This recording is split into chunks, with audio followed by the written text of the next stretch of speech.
Sore itu kakiku terasa seperti menyimpan pasir. Setiap langkah menempelkan lelah yang tak mau lepas. Aku baru saja menutup pintu toko swalayan tempatku bekerja, menahan napas sebentar sebelum benar-benar pergi. Langit sudah condong, cahaya merunduk di antara bangunan, dan kepalaku berdenyut pelan ritme yang sama dengan jantungku. Aku teringat Kostoni, adikku, letaknya dekat. Aku punya kunci, ia memberikannya dengan senyum santai. Biar gampang kalau Kanjar capek, kalimat itu kini terdengar seperti izin untuk berhenti. Sejenak dari dunia, aku masuk pelan. Kunci berputar tanpa bunyi. Pintu menutup perlahan, seolah tak ingin mengusik apapun. Di ruang tamu kecil, udara terasa dingin. Aku menaruh tas di kursi, mengatur napas, membiarkan detak jantungku melambat. Sunyi, aku tidak memanggil namanya. Langkahku menapak ringan, seperti takut lantai berbicara. Dari lorong pendek, pintu kamar Tony tampak tidak tertutup rapat. Sebuah celah tipis memotong cahaya. Aku berhenti, mata menyesuaikan. Dari ujung celah, kulihat kakinya diam, terulur. Aku menelan ludah. Mulutku terasa manis, aneh, seperti sisa minuman hangat yang menenangkan. Pandangan mataku naik pelan. Tony rebahan, ponsel di tangan kiri, wajahnya setengah tenggelam oleh cahaya layar. Nafasku tertahan, bukan karena takut, melainkan karena aku tak ingin mengejutkannya. Aku hampir berbalik.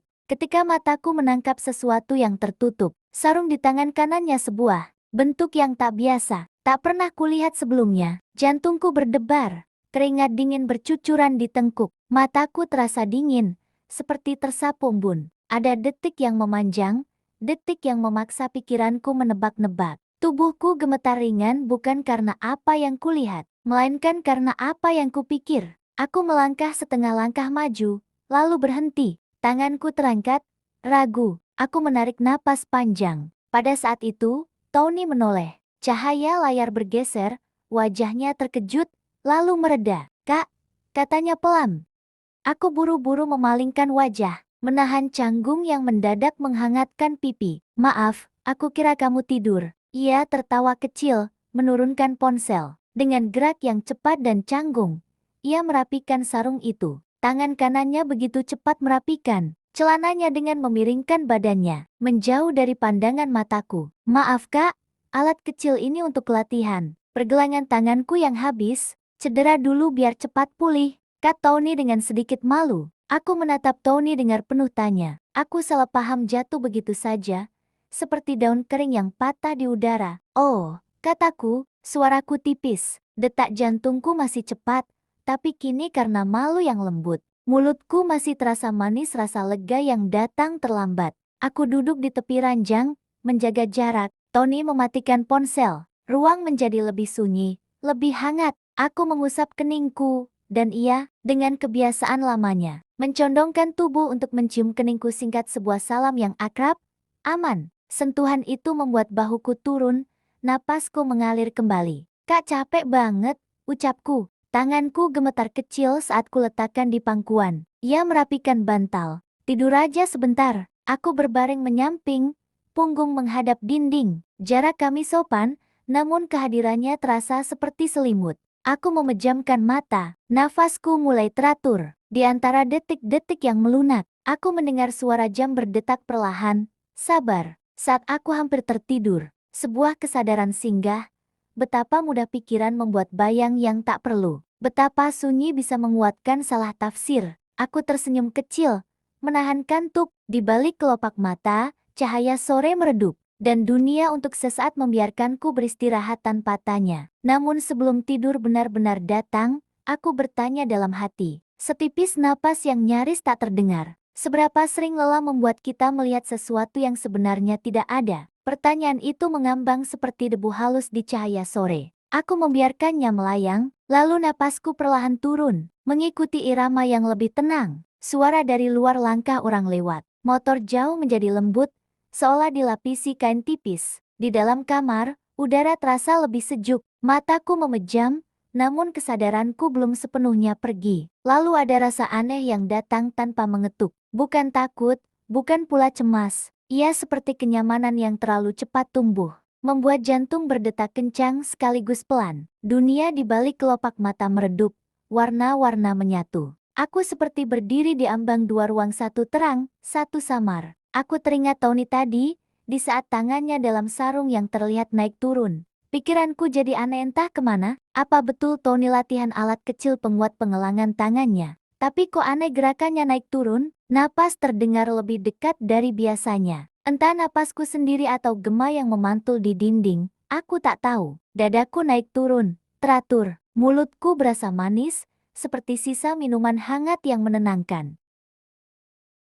Keringat dingin merayap tipis di pelipis. Namun bukan karena panas, lebih seperti tubuh yang sedang menyesuaikan diri. Dalam samar itu, tanganku bergerak, perlahan, seolah mengikuti irama getaran aneh di sela-sela kakiku. Aku merapikan kain di tubuhku, sendiri gerak kecil yang sering kulakukan. Sebelum tidur, jari-jariku berhenti, lalu melanjutkan, memastikan segalanya tertutup rapi. Hanya terlintas di benak, tangan Tony tadi yang bergerak tak beraturan dalam sarung. Tidak ada siapapun yang kusentuh selain diriku sendiri. Namun ruang terasa penuh, seperti ada kehadiran yang hanya berupa bayang. Aku bertahan di sana, di antara sadar dan mimpi. Detik memanjang. Ada getar halus di perut, bukan gelombang. Hanya sinyal bahwa tubuhku masih hidup dan bekerja. Mataku terasa dingin, seperti disentuh embun. Aku menghela napas, dan keanehan itu justru menjadi nyaman, sebuah tempat singgah yang tak bernama. Sesekali, bayang-bayang tangan Tony bergerak. Bukan wajah, bukan keanehan. Hanya cahaya yang berubah arah.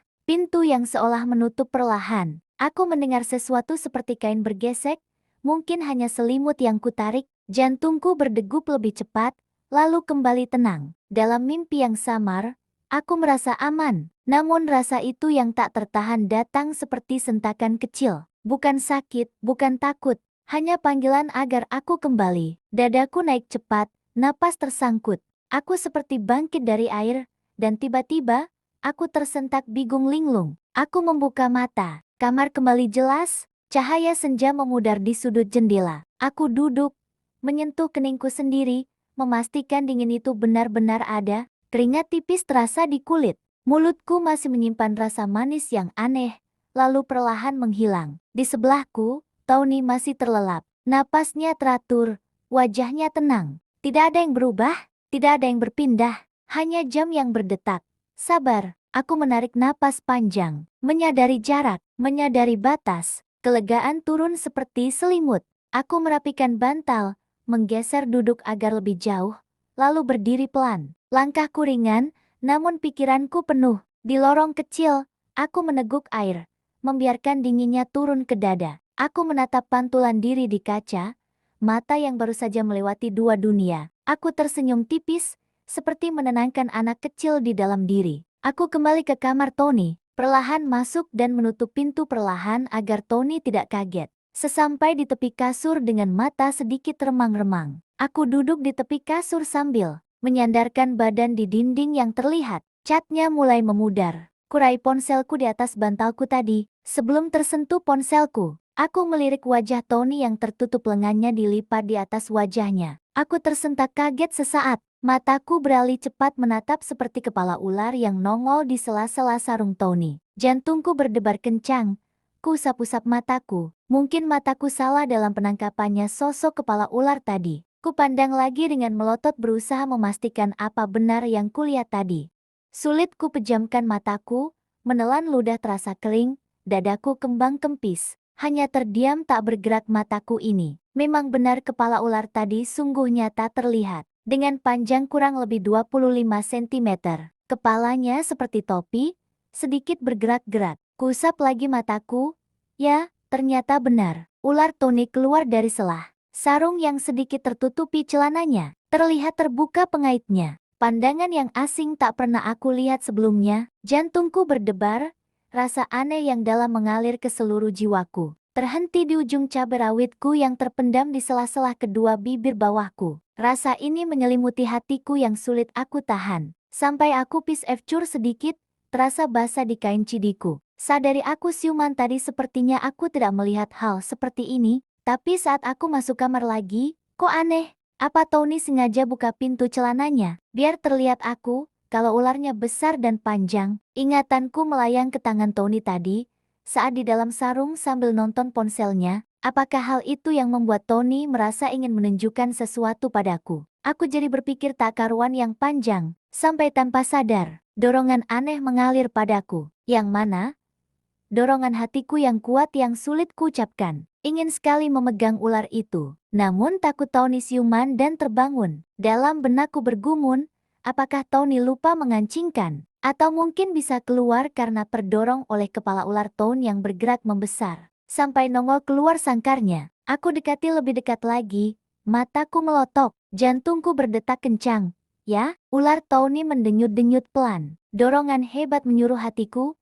Ayo, ayo, coba pegang perlahan kepala ular itu. Bisik hatiku seakan benar-benar ingin membuktikan bagaimana rasa saat menyentuh lembut kulit kepala ular Tony itu. Aku terdiam sesaat, darahku mengalir deras ke seluruh tubuh yang hangat. Kepalaku pusing entah karena apa, aku memberanikan diri untuk menyentuh sedikit ujung kepala ular Tony yang ada. Mulut kecil membentang seperti tersenyum, dak-dikduk. Suara jantungku, tanganku dingin gemetar memegang dengan perlahan ku tekan-tekan. Dalam hatiku, begini ya rasanya, seperti pegang sosis yang kenyal dan lembut.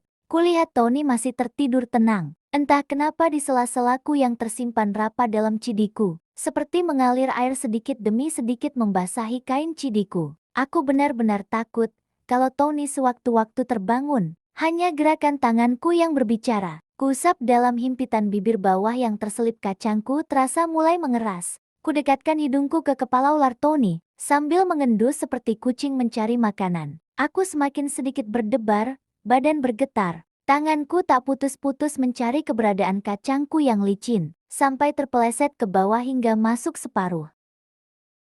Aku pun meringis menahan sesuatu yang hebat muncul dari himpitan bibir bawahku. Saat itu juga aku kaget, tersentak, seperti tersadar dari dunia lain. Aku terperangah, kulihat Tony ada di atasku. Ya, aku tadi bermimpi, tapi nyata dalam rasa. Tony, apa yang kamu lakukan? Tanyaku dengan lemas, badanku terasa letih. Maafkan aku kak, aku salah. Aku terpengaruh tontonan di ponselku tadi, kata Tony sambil membenahi posisi duduknya. Aku mau marah, tapi dalam hatiku berbicara lirih. Aku juga membutuhkan itu Tony, aku jadi gak bisa marah. Lain kali jangan begitu ya. Aku sambil ambil tisu yang tergeletak di samping bantal. Tony tertunduk malu dan takut terlihat dari mimiknya yang tidak memandang mataku. Malam kian mendekat. Aku pamit pulang. Aku mematikan lampu, meninggalkan kamar itu dalam sunyi yang aman. Saat pintu kututup perlahan, aku membawa satu kesadaran sederhana. Lelah kadang melukis bayang sendiri, dan mimpi betapapun nyata rasanya tetaplah mimpi. Sesuatu yang terjadi di luar kesadaran saat tidur, bisa dikatakan mimpi, mimpi dalam kenyataan hidup.